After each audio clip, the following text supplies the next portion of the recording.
Pemirsa PT AKR Corporindo Tbk atau AKRA menunjuk Hyundai Heavy Industries untuk membangun kapal Floating Storage Regasification Unit atau FSRU LNG dengan nilai investasi mencapai 5,75 triliun rupiah.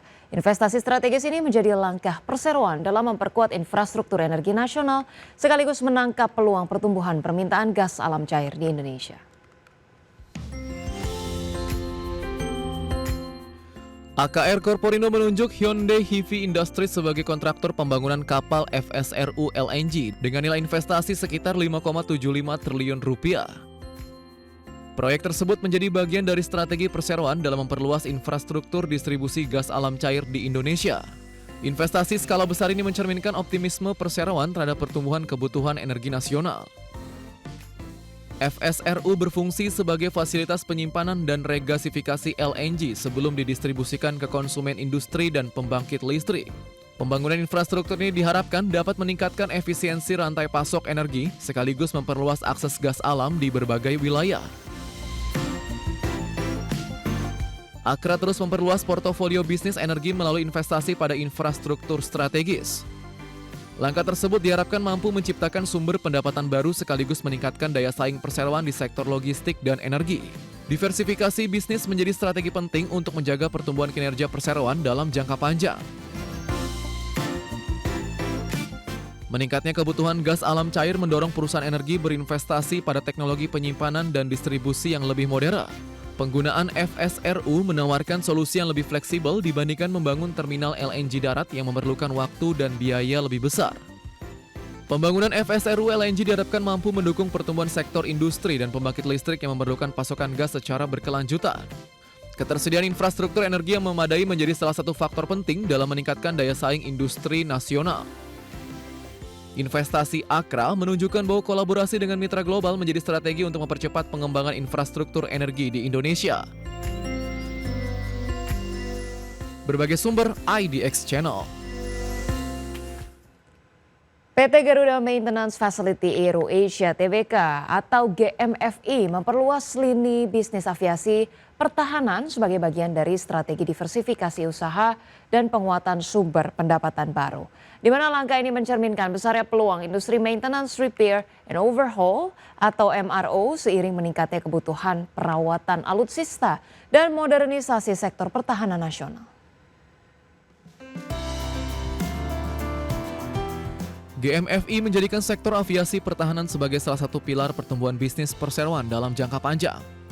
Strategi ini dilakukan untuk mengurangi ketergantungan pada bisnis perawatan pesawat komersial yang sangat dipengaruhi siklus industri penerbangan. Diversifikasi usaha diharapkan mampu menciptakan pendapatan yang lebih stabil dan berkelanjutan bagi perseroan. Perseroan menargetkan kontribusi bisnis pertahanan mencapai sedikitnya 10% dari total pendapatan pada tahun 2026. Target tersebut setara dengan pendapatan lebih dari 50 juta dolar Amerika Serikat dari layanan perawatan dan dukungan aviasi pertahanan. Pertumbuhan ini didorong oleh meningkatnya kebutuhan perawatan armada militer dan program modernisasi alutsista nasional. GMFI memperluas kapabilitas industri pertahanan melalui kerjasama dengan Dassault Aviation dalam program offset pesawat Rafale. Perseroan juga telah menyelesaikan perawatan helikopter Bell 412 dan pesawat VIP Boeing 737-800 milik pemerintah.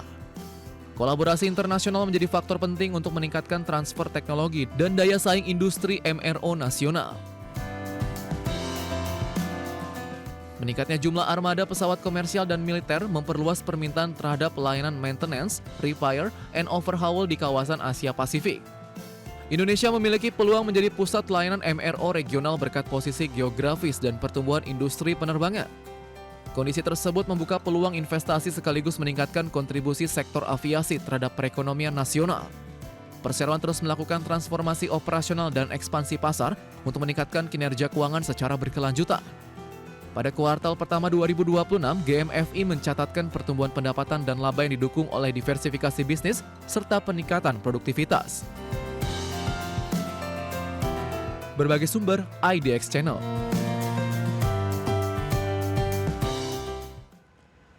Pemirsa, PT MAP Aktif Adi Perkasa Tbk atau MAPA mengakuisisi 100% saham Sports Direct Malaysia SDN BHD dengan nilai transaksi mencapai 2,5 triliun rupiah melalui anak usahanya Atletica International Holdings, di mana aksi korporasi ini menjadi strategi perseroan untuk memperluas jaringan bisnis retail olahraga di Asia Tenggara sekaligus mendorong pertumbuhan pendapatan jangka panjang. MAPA melakukan akuisisi melalui Atletica International Holdings dengan mengambil alih seluruh saham Sports Direct Malaysia dari Frasers Group Trading Limited. Nilai transaksi mencapai sekitar 2,5 triliun rupiah atau setara 148,9 juta dolar Amerika Serikat. Aksi korporasi ini menjadi langkah strategis untuk memperkuat ekspansi bisnis perseroan di pasar Asia Tenggara. Perseroan menargetkan pengembangan jaringan toko Sports Direct dan USE di luar Indonesia melalui akuisisi tersebut. Malaysia dinilai memiliki pasar retail olahraga yang terus bertumbuh didukung meningkatnya minat masyarakat terhadap gaya hidup aktif. Ekspansi regional memberikan peluang bagi MAPA untuk meningkatkan skala bisnis dan memperluas basis konsumen. Akuisisi perusahaan yang sudah memiliki jaringan toko memungkinkan MAPA mempercepat ekspansi tanpa membangun bisnis dari awal. Langkah ini dinilai lebih efisien dalam meningkatkan penjualan sekaligus memperkuat posisi perseroan di pasar retail olahraga regional. Strategi pertumbuhan anorganik semakin banyak digunakan perusahaan untuk mempercepat peningkatan nilai bisnis. Meningkatnya kesadaran masyarakat terhadap gaya hidup sehat mendorong permintaan produk olahraga di berbagai negara. Pertumbuhan sektor fitness, lari, dan aktivitas luar ruang menjadi pendorong penjualan aparel serta peralatan olahraga. Kondisi tersebut membuka peluang bagi MAPA untuk meningkatkan kinerja bisnis melalui ekspansi pasar regional. Perseroan menjadikan akuisisi ini sebagai bagian dari strategi jangka panjang untuk memperkuat kehadiran bisnis di kawasan Asia Tenggara. Kolaborasi dengan Frasers Group juga membuka peluang pengembangan merek Sports Direct dan USC di lebih banyak negara.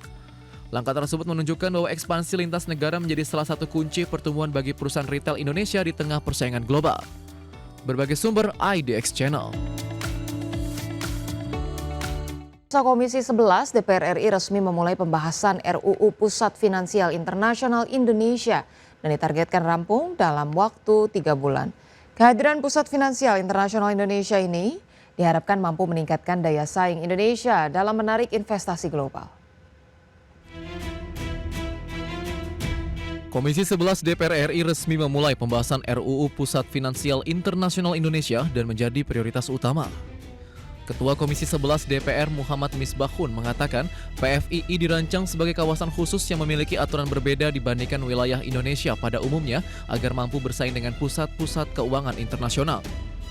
Menurut Misbahun, kehadiran Pusat Finansial Internasional Indonesia mampu meningkatkan daya saing Indonesia dalam menarik investasi global, memperluas akses pembiayaan, memperdalam sektor keuangan nasional, serta mendorong inovasi di industri jasa keuangan. RUU Pusat Finansial Internasional Indonesia ini ditargetkan rampung dalam waktu 3 bulan.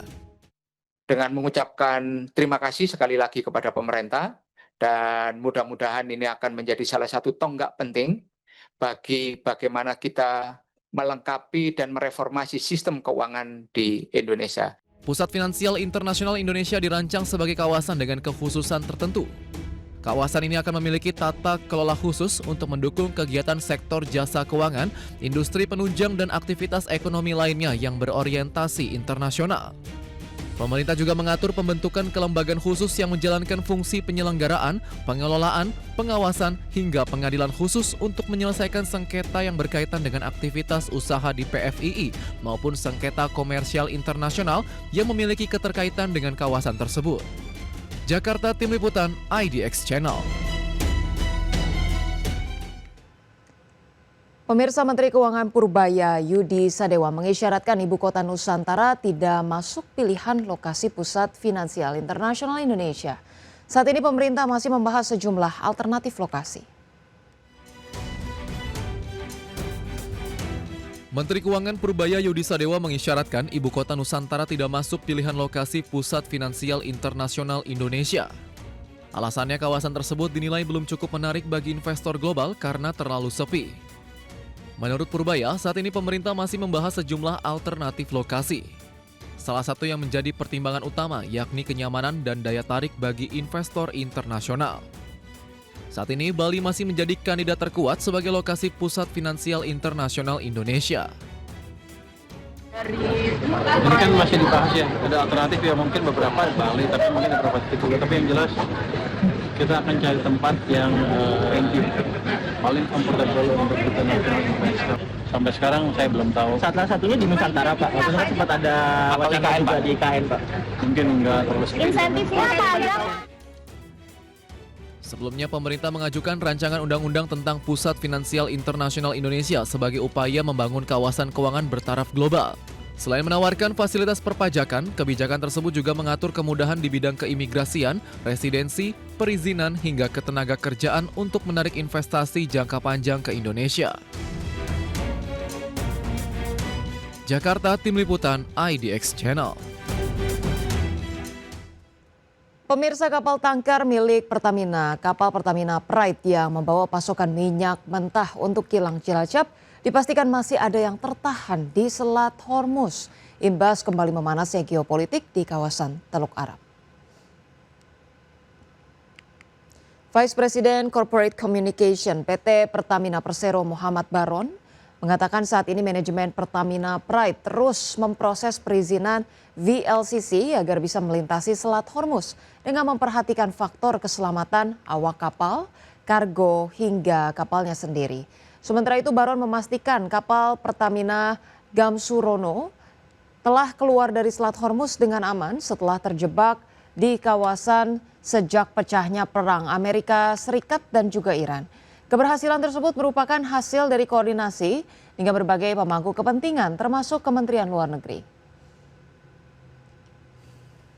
Tentunya untuk Pride sampai dengan saat ini kami sedang berproses untuk perizinannya.